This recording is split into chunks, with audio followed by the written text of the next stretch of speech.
Bonjour et puis bienvenue donc à cette rencontre qui vous a été concoctée par Culture Action de Bourgogne-Franche-Comté dans le cadre de la semaine Culture et Action. Alors l'objectif, vous apporter toutes les informations utiles dans le cadre de votre activité d'artiste-auteur et de son développement.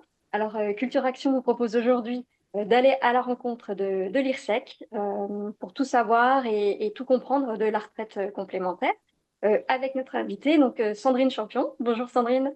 Bonjour. Et puis, alors Sandrine, vous êtes directrice adjointe de l'IRSEC. Mhm. Et donc, vous allez tout nous dire sur l'IRSEC, en fait, Je comment vais ça essayer. marche, sur le rap. Mhm. Et pour entrer dans le vif du sujet, beaucoup d'artistes se demandent, en fait, cotiser auprès de l'IRSEC, finalement, à quoi ça sert? Mhm. Alors, effectivement, tous les artistes auteurs, quand ils ont des droits d'auteur, cotisent pour leur retraite. Ça, c'est obligatoire en France, hein. On doit cotiser, dès lors qu'on a des revenus, on doit cotiser pour sa retraite, pour ses vieux jours. Bon. Et en France, on a deux piliers de retraite, on va dire. Il y a ce qu'on appelle la retraite de base, et un autre pilier qu'est la retraite complémentaire. Donc un artiste-auteur va cotiser en retraite de base pour avoir des trimestres, hein, et il va cotiser à l'IRSEC, qui est une caisse de retraite complémentaire, donc pour avoir une retraite complémentaire. Hein, d'accord. Donc il y a ces deux piliers de retraite déjà, et pour l'IRSEC, nous c'est uniquement la retraite complémentaire. Et pourquoi? C'est pour avoir une bonne retraite quand on a l'âge de départ qui maintenant est à 64 ans. Alors, il y a une autre question qui se pose, c'est voilà, c'est est-ce que je vais forcément toucher ma pension? Voilà, certains artistes pensent qu'ils cotisent à perte. Oui, oui, ça c'est vraiment ce qu'on entend très souvent, mais dans la mesure où on cotise, forcément, on a une retraite, hein. Il n'y a pas du tout, c'est pas des cotisations à perte, loin de là en plus à l'IRSEC, puisque l'IRSEC a un taux de rendement extrêmement bon. Donc, dès lors que les artistes auteurs payent une cotisation, ils auront forcément des droits au regard de ces cotisations, hein. C'est D'accord. pas Et du juste, tout c'est pas une taxe la retraite, hein. C'est pas un impôt. C'est vraiment on cotise. Bon, on cotise, c'est et bien évidemment une retraite par répartition, hein, tel que le système français l'a établi, hein, depuis longtemps. Mais donc aujourd'hui, on cotise pour payer les retraites des retraités d'aujourd'hui, hein, mais il se fait qu'on aura forcément, dès lors qu'on cotise aujourd'hui, l'artiste-auteur aura la retraite au regard évidemment de ses cotisations. et du coup, pour quel volume il faut cotiser en fait pour avoir une retraite complémentaire? Alors, nous, effectivement, à l'IRSEC, il y a ce qu'on appelle un seuil d'affiliation, hein. Aujourd'hui, il est environ de un petit peu plus de 10 000 euros. C'est-à-dire que aujourd'hui, un artiste-auteur qui perçoit des droits d'auteur à hauteur de 10 000 euros, il va commencer à cotiser à l'IRSEC, hein. S'il a moins que ça en termes de revenus artistiques, de droits d'auteur, il ne sera pas amené à cotiser à l'IRSEC, hein. Mais dès lors qu'il dépasse ce seuil, obligatoirement, l'IRSEC l'appellera à cotiser au RAP à hauteur de 8% de ses droits d'auteur. Donc, par exemple, si j'ai cotisé sur un chiffre d'affaires de 10 000 euros sur 10 ans, Voilà. quel sera le montant en fait que je vais toucher en retraite complémentaire? Est-ce qu'on peut Oui, éventuellement donner bah, des... sur 10 ans, vous m'avez dit. Oui, par Voilà. exemple. Ça fera environ 1 000 euros par an de retraite, hein. D'accord. Voilà, si Et vraiment on cotise, là, ce serait vraiment cotisé au minimum au minimum. pendant 10 ans, hein. On D'accord. aura 1 000 euros par an de retraite.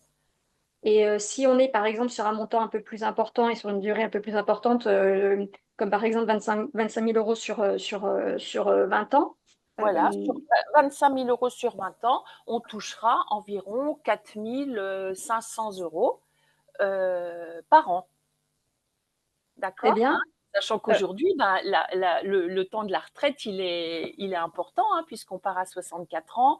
Il y a une espérance de vie de plus de 20 ans à la retraite. Donc, on touchera cette somme-là pendant, évidemment, tout le temps qu'on sera à la retraite. J'en profite pour glisser tout de suite parce que je pense que ça peut être aussi important et intéressant pour les personnes qui nous suivent. Vous avez édité un guide, justement un guide pratique qui est accessible sur votre site internet, Oui, dans oui, lequel je crois qu'il y a ce type d'informations. absolument. Voilà, c'est un petit guide, hein, voyez, moi aussi, je l'ai à côté de moi, hein. C'est un petit guide où les artistes-auteurs peuvent vraiment retrouver toutes ces informations. Toutes les informations utiles quand on commence une activité, c'est pratique.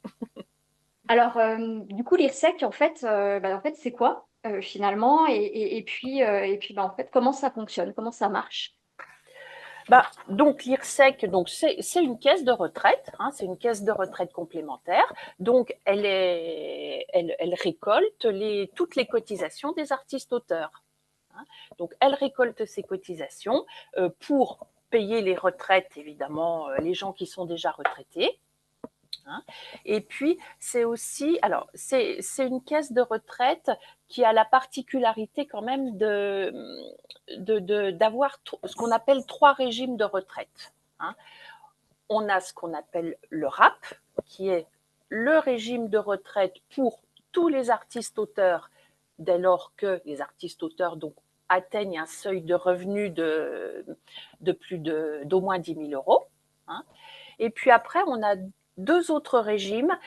On a un régime qui concerne ce qu'on appelle les compositeurs lyriques, hein, c'est toutes les personnes qui sont plutôt donc dans la musique. Donc ça, c'est le RACL. Et puis, on a également un autre régime, le RACD, qui concerne les compositeurs dramatiques, en gros, ce qui est audiovisuel, hein.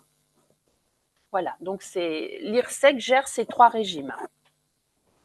C'est bien. Mais c'est vraiment, l'IRSEC, c'est un organisme de sécurité sociale, hein, qui, bien sûr, exerce sa mission sous le contrôle du ministère des Affaires sociales. Et aujourd'hui, vous avez à peu près combien d'adhérents? On a environ 85 000 adhérents et 22 000 retraités. D'accord. Donc effectivement, votre logo indique bien justement que c'est une caisse avec 3 régimes. C'est bien Voilà, ça, justement. voilà, Euh, c'est ça, hein. Selon donc tous les artistes-auteurs qui ont au moins 10 000 euros de revenus cotisent au RAP. Et puis après, selon on va dire leur spécialité, ils peuvent aussi cotiser au RACL et ou au RACD. Il y a des artistes-auteurs qui peuvent cotiser aux 3 régimes. Alors j'ai une petite question qui m'arrive et que je voudrais vous poser tout de suite. Donc ce seuil de 10 000 euros de revenus nécessaires, donc afin d'être affilié en fait à l'IRSEC, est-ce qu'il est basé sur le chiffre d'affaires, Alors, il y a différentes. le bénéfice? Voilà, c'est ce qu'on Ouais. appelle l'assiette sociale, hein. Voilà, nous, on prend l'assiette sociale. C'est-à-dire l'assiette sociale, ça veut dire c'est ce qui va déterminer le calcul d'une cotisation. Et ça, le régime général, le régime de base, il va faire exactement comme nous, hein. Il va se baser en fait sur ce montant-là. Et ce montant-là, ça peut être le montant brut des droits d'auteur. C'est un montant brut. Un auteur a eu des notes de droit d'auteur. Toutes ces notes, tous ces revenus vont aboutir à une assiette sociale, hein. Et puis après, il y a des auteurs qui vont plutôt déclarer en BNC, ce qu'on appelle, hein, les bénéfices non commerciaux.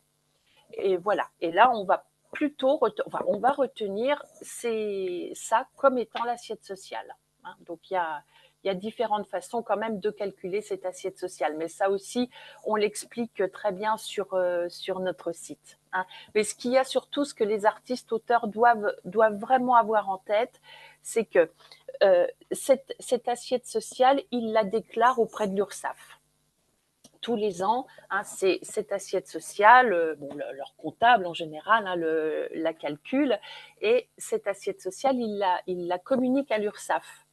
Et en fait, c'est exactement la même pour nous.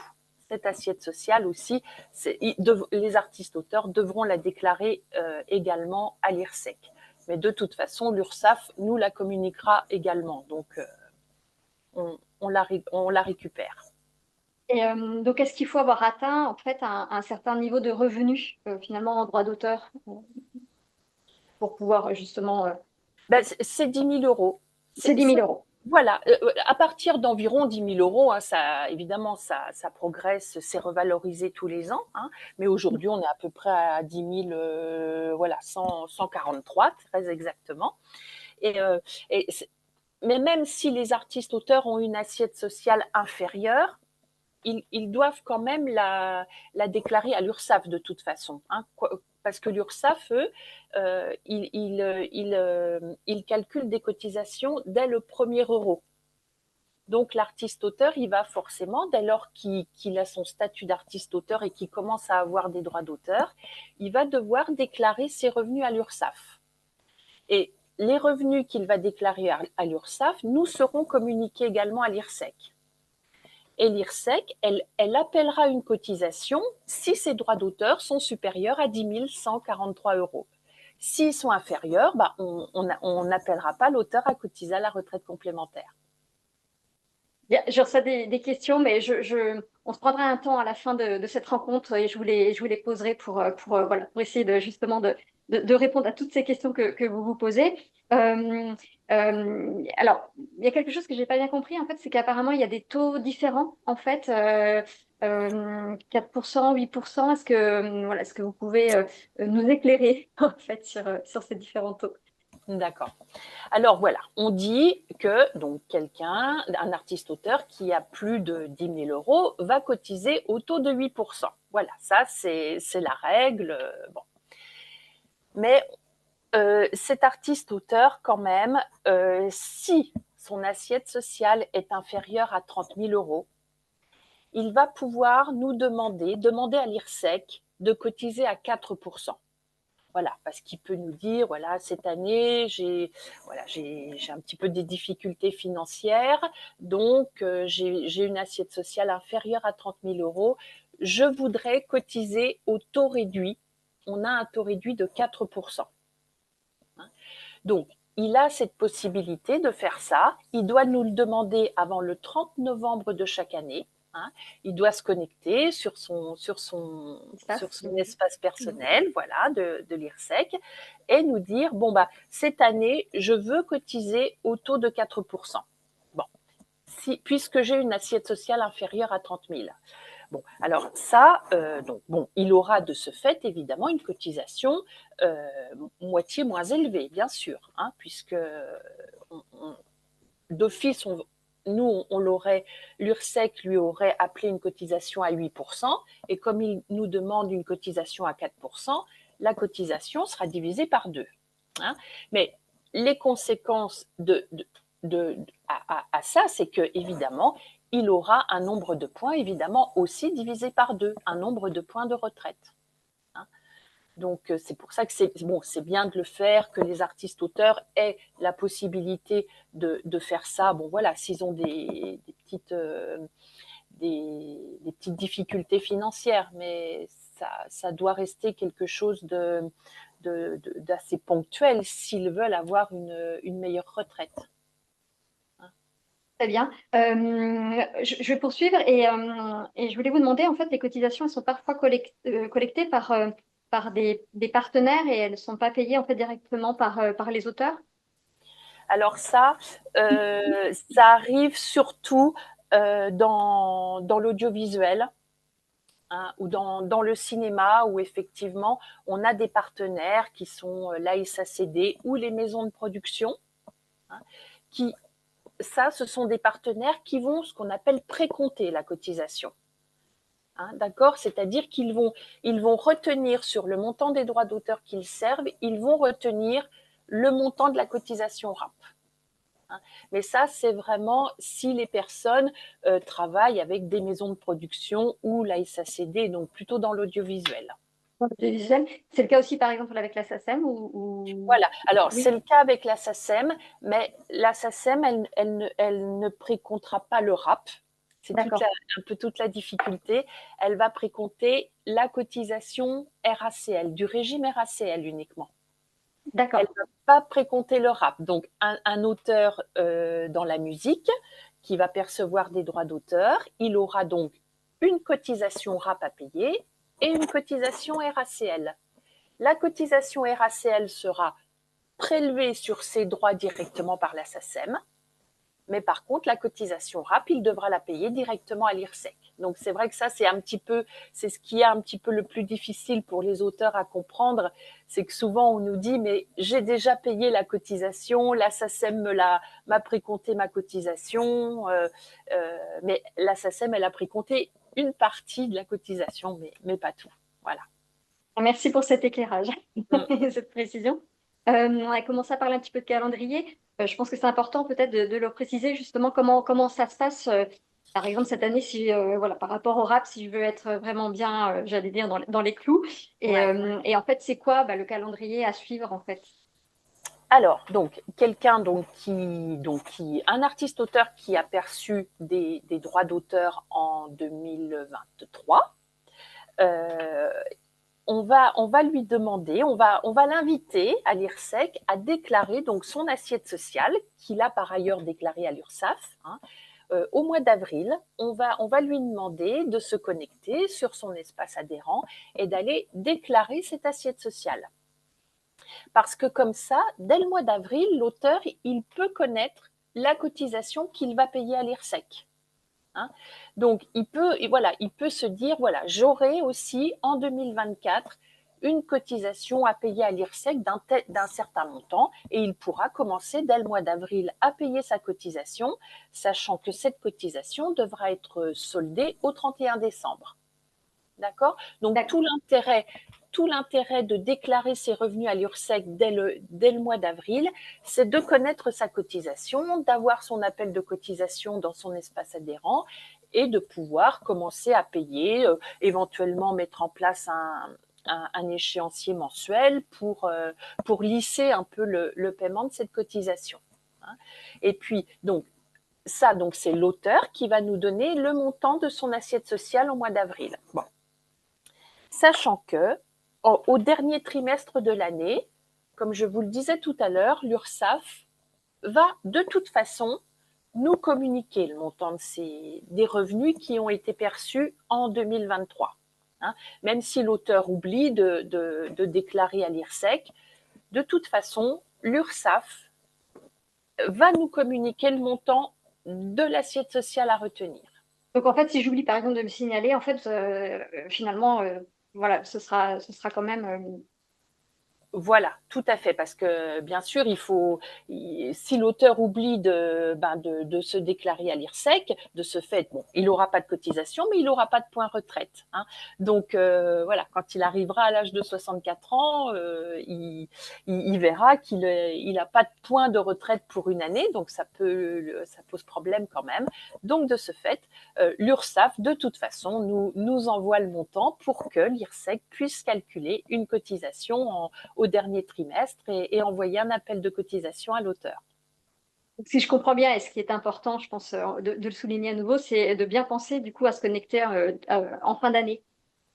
Oui, tout à fait. Voilà, parce que l'auteur, bon, s'il a moins de 30 000 euros aussi, c'est là qu'il peut, avant le 30 novembre, s'il a des problèmes financiers, nous dire aussi, ben, je veux cotiser à taux réduit cette année parce que voilà, c'est un petit peu dur cette année, donc je préfère baisser le montant de ma cotisation. Très bien, je vais continuer à regarder, on se fait pas mal de questions, je vous les poserai tout à l'heure. Il y en a une, donc si j'ai travaillé en fait plusieurs décennies et que je veux demander ma pension, alors comment je fais? Comment je dois procéder? Quelles sont finalement les étapes voilà, pour faire cette demande? Ouais. Alors voilà, l'artiste-auteur arrive à l'âge de 64 ans, hein, il décide de demander sa retraite. Alors maintenant, il y a quelque chose de très pratique, c'est ce qu'on appelle la demande de retraite en ligne. C'est-à-dire que chaque, chaque auteur va pouvoir se connecter sur le site Info Retraite et il va remplir une demande de retraite en ligne. Et là, cette demande de retraite va être envoyée à tous les régimes auxquels il a cotisé. Parce qu'évidemment, maintenant, un auteur, il a pu être auteur une partie de sa carrière, mais il a très bien pu aussi être salarié, ce qui est quand même assez classique, hein, tout ce qui concerne les intermittents du spectacle, par exemple. Hein. Donc, ou par ailleurs, je ne sais pas, il aura été fonctionnaire, ou voilà, il a pu, évidemment, maintenant, les gens peuvent faire plusieurs activités dans leur vie. Donc, ils ont cotisé à plusieurs régimes de retraite.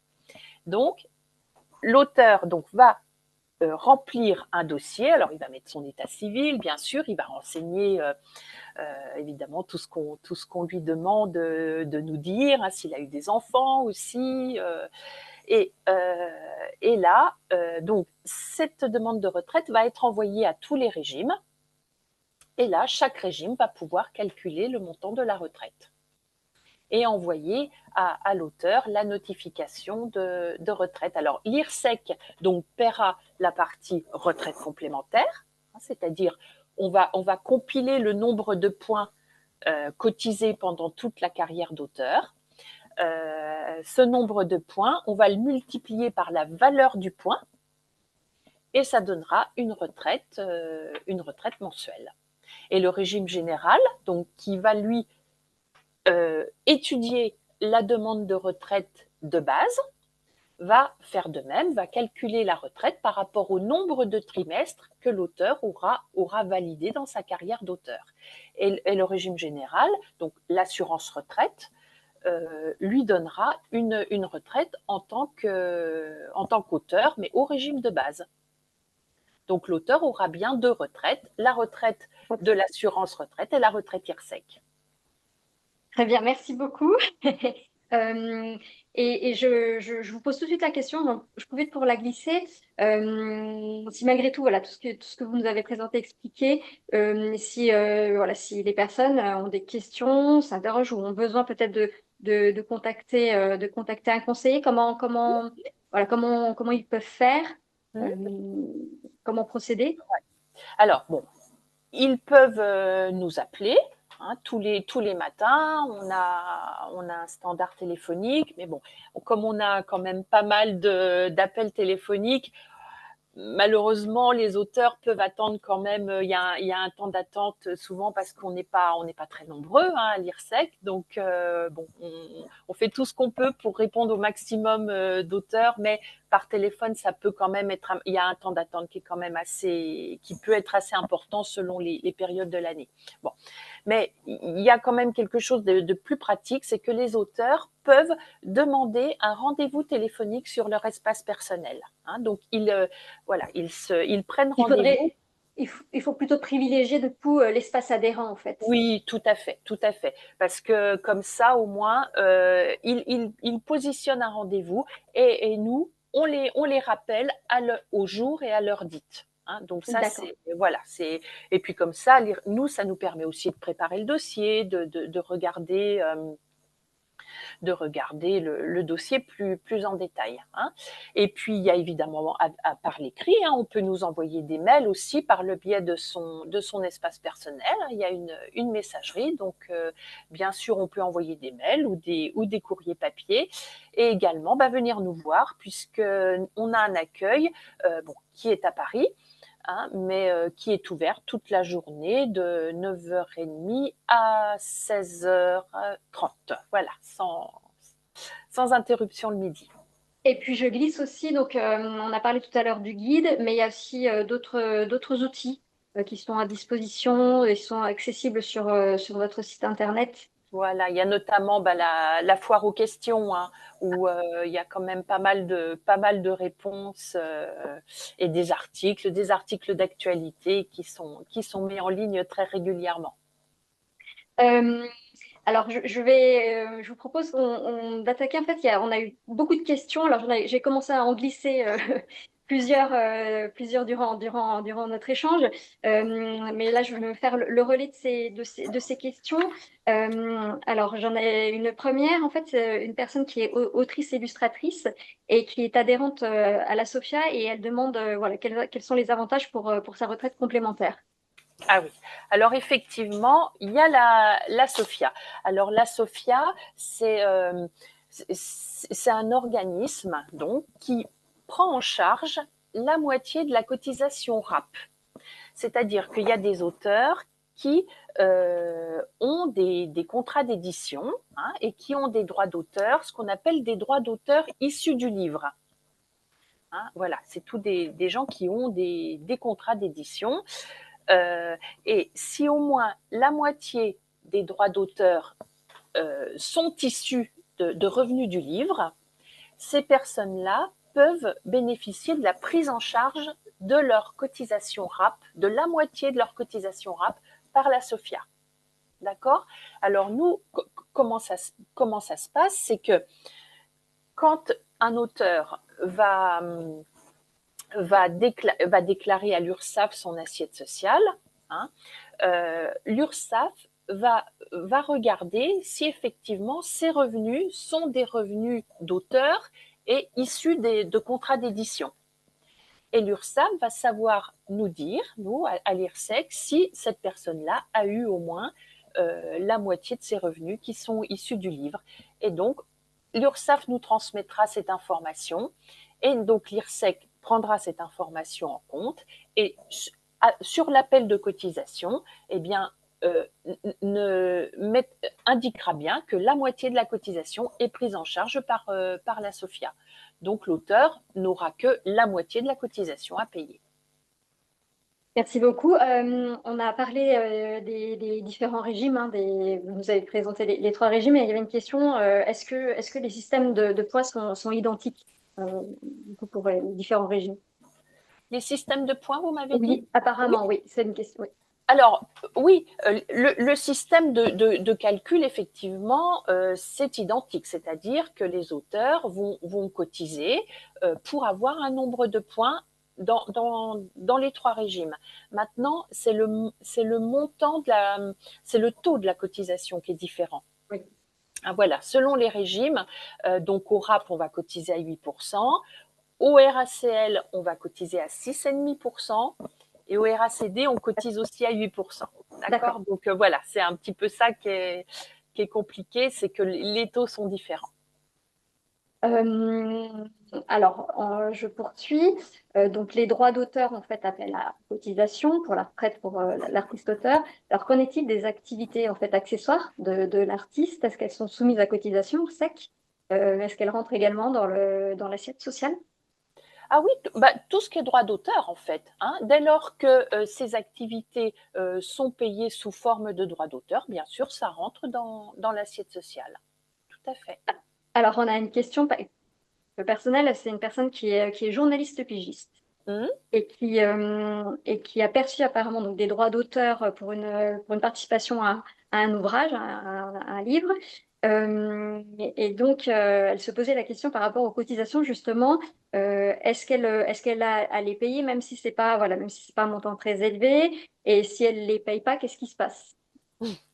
Alors, donc, cette personne, effectivement, elle a le statut de journaliste, donc un statut, on va dire, de salarié. Hein. Elle est salariée, donc elle cotise déjà, elle a un régime de retraite, elle va cotiser donc un régime de base pour sa retraite et un régime complémentaire qui est l'Agirc Arrco. Hein. Donc, mais elle a maintenant une autre activité qui est une activité d'auteur. Hein, puisqu'elle est payée en droit d'auteur, elle va avoir le statut d'auteur. Donc, elle va devoir cotiser à l'IRSEC également pour cette activité, parce que c'est pas parce qu'elle a une activité salariée que ça va l'exonérer de payer des cotisations dans un autre régime. Hein. Il y a les personnes qui ont plusieurs activités, dès lors qu'ils ont des revenus dans toutes leurs activités, vont devoir payer des cotisations en fonction de ces revenus. Donc cette personne, si elle a des droits d'auteur supérieurs à 10 000 euros, À 10 000 euros. tout à fait, comme tous les autres auteurs, finalement, le fait qu'elle ait une autre activité ne la met pas dans une catégorie particulière. Hein. Pour nous, enfin pour l'IRSEC, elle est auteur. Donc, si elle a des droits d'auteur supérieurs à 10 000 euros, on va lui appeler une cotisation. D'accord? Donc à 8%. Mais là, vous me dites que c'est une personne donc, qui a écrit un livre. Donc, Apparemment, oui.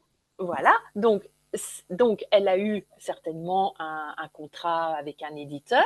Hein, donc, ces revenus de droit d'auteur seront des revenus, ce qu'on appelle les revenus issus du livre. Donc, elle pourra bénéficier de la prise en charge par la SOFIA et donc, elle n'aura que la moitié de la cotisation à payer. Et ça, c'est quand même très bien pour elle parce qu'elle va payer une demi-cotisation, mais avoir un nombre de points comme si elle avait payé une cotisation entière. Et donc, ça lui donnera, en plus de la retraite qu'elle aura, la retraite de base, la retraite Agir Carco pour son activité de journaliste, bah, elle aura en plus une retraite à l'IRSEC. Donc ça, c'est très intéressant pour ces gens-là. Voilà. Et puis, il y avait aussi une question si elle ne la paye pas. Oui.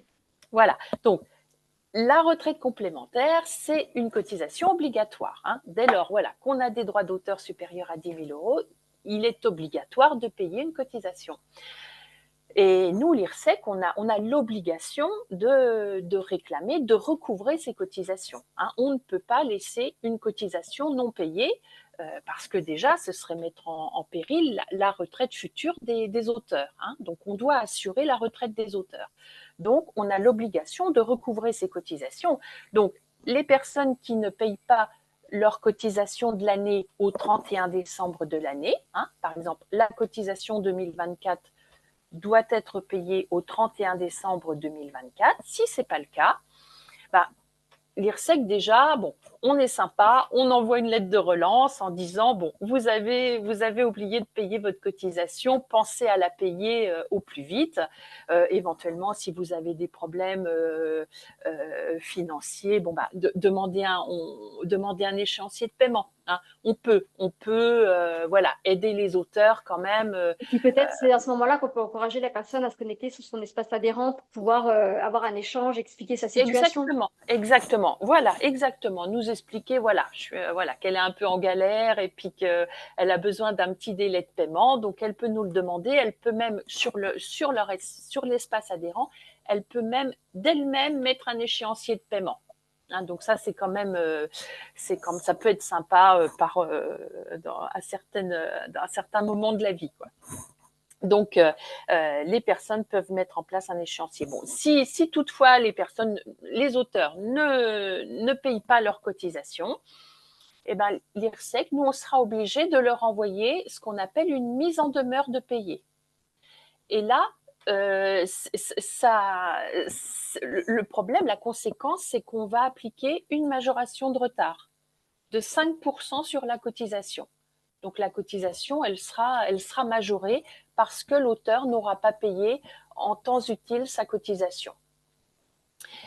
Et si l'auteur est encore négligent et ne paye pas à ce moment-là, bah, là, on n'aura pas d'autre solution que de demander à un huissier de recouvrer la cotisation avec tous les frais inhérents à ce recouvrement forcé. Hein. Donc voilà, on encourage vraiment les auteurs à payer plutôt en temps utile parce qu'on peut, voilà, on peut les aider à payer leurs cotisations. Mais il faut qu'ils viennent nous voir. Je vais poursuivre et en fait, ça fait un peu voilà, le lien. Il y a une personne qui est à la fois donc, qui est plasticien et chorégraphe et qui Mmh. se demande en fait où est-ce que je dois cotiser. D'accord, bah là, bah, tout dépend. Voilà, s'il a des droits d'auteur, hein, comment il est rémunéré. Mais si tout ça, si ces deux activités lui fournissent des droits d'auteur, bah, il cotisera l'IRSEC pour ces deux Pour activités-là. ces deux activités. Tout à fait, tout à fait. Dans son assiette sociale, il y aura finalement l'addition de tous les droits d'auteur qu'il aura reçus au titre de ces deux activités. Mais nous, l'IRSEC recevra une assiette sociale qui englobera le tout. Euh, alors, je vais poursuivre. Je regarde, on a pas mal de, pas mal de questions. J'essaie de regrouper un peu. Donc, il y avait une question. Est-ce que malgré un chiffre d'affaires inférieur à 30 000 euros, du coup, vous conseillez quand même de cotiser à 8% afin de sécuriser sa retraite? Bien sûr, oui, oui. tout à fait, comme je vous disais, le taux de rendement Oui, à l'IRSEC est très intéressant. Donc, c'est toujours bien de cotiser au oui. maximum, en fait, parce que de ce fait, l'auteur acquiert davantage de points. Et puis, évidemment, une fois à la retraite, eh ben, c'est toujours mieux d'avoir le maximum de points. Et on peut modifier ce taux de cotisation, par exemple, est-ce qu'il peut être modifié chaque année avant le 30 novembre? À la baisse, oui. Hein, Oui, donc, avant le 30 novembre, voilà, dès lors qu'il est inférieur à 30 000, oui, il peut être réduit à 4%. Mais 8%, c'est le taux maximum, par contre. Il ne peut pas oui. Et par être. défaut, c'est 8, et par défaut, ce sera 8%. Voilà, tout à fait. Et par défaut, c'est 8. Mm. Euh, J'avais une autre question. Donc, c'est une personne qui, en fait, est déjà retraitée et qui se demandait si elle pouvait aussi commencer une activité d'artiste-auteur. Mm. Alors, donc, ça veut dire que c'est une personne qui, voilà, si elle commence une activité, elle n'a pas du tout été artiste-auteur dans sa vie. Hein, voilà, elle a été, je sais pas, avocate ou commerçant, ou voilà, ce qui arrive. Hein, on a des gens comme ça qui à la retraite, par exemple, commencent à écrire un livre. Hein. Donc, ça, bien sûr que les gens peuvent le faire, tous les retraités peuvent, à la retraite, commencer une activité d'auteur. Alors, cette activité d'auteur, ils pourront cotiser s'ils ont moins de 67 ans. Parce que, D'accord. effectivement, ce que je n'ai pas dit précédemment, c'est que la cotisation au RAP, elle se fait jusqu'à l'âge de 67 ans. D'accord. Donc, quelqu'un qui part à la retraite aujourd'hui à l'âge de, bon, c'est pas encore tout à fait 64 ans puisque c'est un peu, c'est progressif, mais on va dire quelqu'un qui part aujourd'hui à la retraite à 64 ans, il écrit un livre. Le livre est un succès commercial, donc l'auteur perçoit plus de 10 000 euros. Ben là, il pourra cotiser à l'IRSEC sur ses revenus d'auteur, mais jusqu'à l'âge de 67 ans. D'accord. Et puis là, bah, il pourra demander une retraite. Alors, ce qu'il y a, c'est que c'est un petit peu compliqué pour savoir si ces cotisations vont lui générer des droits à retraite ou pas. Hein. Donc ça, il faut revenir vers l'IRSEC pour savoir si ces droits d'auteur sont Auteur. générateurs de droits, parce que ce n'est pas forcément le cas. Hein, il y a des règles assez compliquées, ce qu'on appelle les règles de cumul emploi-retraite, Ouais. qui sont qui sont assez compliquées quand même, et c'est vraiment du cas par cas. Donc là, je peux pas vous Mm, sortir mm. une généralité Oui. pour ces auteurs, mais bon, on est là pour leur répondre si oui ou non ces cotisations généreront une retraite. Parfait, merci beaucoup. On parlait de cumul, alors là, retraite, retraite au docteur, mais les personnes qui se posaient la question de la possibilité de cumuler, donc c'est une personne qui est fonctionnaire titulaire, de cumuler son activité avec un statut d'artiste. Et si c'est intéressant, elle demande est-ce que c'est intéressant d'avoir ce statut et qu'est-ce qu'elle devra cotiser? Bah, je vais vous répondre exactement de la même façon que quand vous m'avez posé la question quant au journaliste, quant à la Oui, journaliste. C'est exactement la même chose. Quelqu'un qui est fonctionnaire et qui va écrire un livre aussi, par ailleurs, hein, de son activité, en parallèle de son activité de fonctionnaire, bah, s'il a des droits d'auteur supérieurs à 10 000 euros, l'IRSEC lui appellera une cotisation exactement de la même façon, et ça lui apportera les mêmes droits que pour la journaliste, c'est-à-dire des droits à la retraite complémentaire IRSEC en plus de sa retraite de fonctionnaire. Donc c'est tout à fait intéressant pour lui également. alors, je vous pose quand même la question, même si on y a finalement déjà un peu répondu, mais je pense que c'est bien de redire. Donc, en tant qu'artiste-auteur, est-ce qu'on cotise d'office, en fait, à la retraite complémentaire avec ces cotisations? Et puis, est-ce qu'on a un minimum de retraite en tant qu'artiste? Donc on cotise d'office, oui, puisque c'est Voilà. obligatoire. Hein, voilà. Et puis si, oui, si les personnes cotisent, donc on va dire à 10 000 euros Oui, toute leur carrière, hein, c'est ce qu'on a vu tout à l'heure, oui, Je vous avais donné le montant. Alors, si une personne, elle cotise vraiment au minimum pendant 10 ans, bah, elle va toucher 1 000 € par an de retraite Oui. IRSEC. Donc en fait, ce qui est important c'est de comprendre, c'est que c'est un régime en points et en fait, on Voilà, touchera une pension personnalisée en fait en fonction de ce qu'on aura cotisé, quoi. voilà, exactement, exactement. Hein, dès lors qu'on cotise, on a des points. Et dès lors qu'on a au minimum un point, bah, on a une retraite. Donc Très bien. évidemment, plus on cotise, plus la retraite est élevée. Plus on a de points, Euh, plus on a d'argent. Euh, encore une autre question de quelqu'un qui s'interroge, qui est graphiste et qui envisage une reconversion dans le domaine de l'illustration et qui ne sait pas trop comment s'y prendre, à qui s'adresser, s'il vaut mieux commencer par un cumul d'activités, et qui s'interroge justement, bah, encore une fois, sur ses cotisations, parce qu'il y aura beaucoup de cotisations voilà, quand on est artiste-auteur.